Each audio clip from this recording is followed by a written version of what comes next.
Hello, welcome to my channel. ఈరోజు ఈ వీడియోలో మనం గత కొంతకాలంగా అంటే ఇంచుమించు సంవత్సర కాలంగా మన రాష్ట్ర సిట్ లిక్కర్ స్కామ్ గురించి చాలా ముమ్మరంగా దర్యాప్తు చేయడం జరుగుతుంది. ఈ దర్యాప్తు జరుగుతున్న విధానం, ఈ దర్యాప్తులో వాళ్ళు ఎంచుకున్న కొంతమంది సాక్షులు ఈ మధ్యకాలంలో ఈడీ విచారణకి పిలిపించడం జరిగింది. ఈడీ కూడా ఈ కుంభకోణం మీద దర్యాప్తు చేయడం జరుగుతుంది. ఈ ఈడీకి శ్రీ విజయసాయిరెడ్డి గారిని, మిథున్ రెడ్డి గారిని విచారణకు పిలిచి వాళ్ళని దాదాపు 7 గంటల పాటు విచారించడం జరిగింది. దీనికి సంబంధించి మనం ఈ వీడియోలో కొద్దిగా తెలుసుకుందాం. ఇంతవరకు ఈ ఛానల్ సబ్స్క్రైబ్ చేసుకోకపోతే ప్లీజ్ ఈ ఛానల్ సబ్స్క్రైబ్ చేసుకోండి. ఈ ఛానల్ అభివృద్ధికి మీ వంతు సహకారం అందిస్తారని ఆశిస్తున్నాం. ఇక విషయంలోకి వస్తే, ఈరోజు ఈ లిక్కర్ స్కామ్లో చాలామంది మీద అభియోగాలు మోపబడ్డాయి. దీంట్లో దాదాపు 12-13 మంది వరకు అరెస్ట్ కూడా అవ్వడం జరిగింది. దీంట్లో ఒక 3 డిఫాల్ట్ బెయిల్తో బయటకు కూడా రావడం జరిగింది. ఈ లిక్కర్ స్కామ్లోని అప్పటి ఎంపీగా ఉన్నటువంటి వ్యక్తులు, ఎమ్మెల్యేగా ఉన్నటువంటి వ్యక్తులు, అదేవిధంగా కొంతమంది ప్రభుత్వ ఉద్యోగులు, ప్రభుత్వ సలహాదారులు చాలామంది ఈ కేసులో అభియోగాలు మోపబడి నిందితులుగా ఉన్నారు. ఇక్కడ మనం పరిస్థితిని చూస్తుంటే ఈ లిక్కర్ స్కామ్లో ప్రధాన లబ్ధిదారులుగా ఉన్న వ్యక్తులు మాత్రం ఈ స్కామ్ నుంచి తప్పించుకొని కొంతమంది చిన్న చిన్న చేపలు ఈ స్కామ్లో బలైపోయే పరిస్థితి మనకు కనిపిస్తుంది.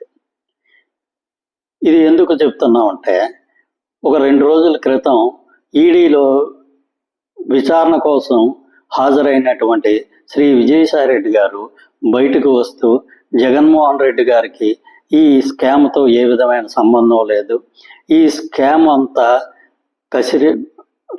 కసిరెడ్డి ఆధ్వర్యంలోనే జరిగింది, కసిరెడ్డే దీనికి కర్త కర్మ క్రియ అని పత్రికాముఖంగా తెలియజేయడం జరిగింది. అంటే ఇక్కడ ఇది చాలా పెద్ద స్కాము. రికార్డుల ప్రకారమే దాదాపు 3,000 కోట్ల రూపాయలు చేతులు మారాయని మనకి వార్తలు రావడం జరుగుతుంది.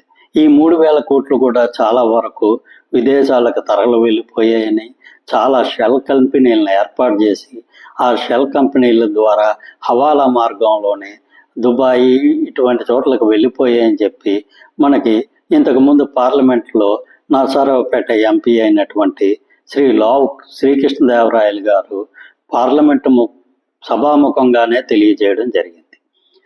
కాకపోతే ఇక్కడ ఇంత పెద్ద స్కామ్ జరిగేటప్పుడు, ఇంత హవాలా మార్గంలో ఇన్ని వేల కోట్ల రూపాయలు బయటకు వెళ్ళేటప్పుడు కేవలం ఒక ప్రభుత్వంలో సలహాదారుగా ఉన్న వ్యక్తి, ఆ ప్రభుత్వంలోన ఉన్న పెద్ద పెద్ద నాయకులకి, ముఖ్య వ్యక్తికి, ముఖ్యంగా చీఫ్ మినిస్టర్ హోదాలో ఉన్నటువంటి శ్రీ జగన్మోహన్ రెడ్డి గారికి ఏమీ తెలియకుండా చేసాడంటే అది అంత నమ్మశక్యంగా లేదు.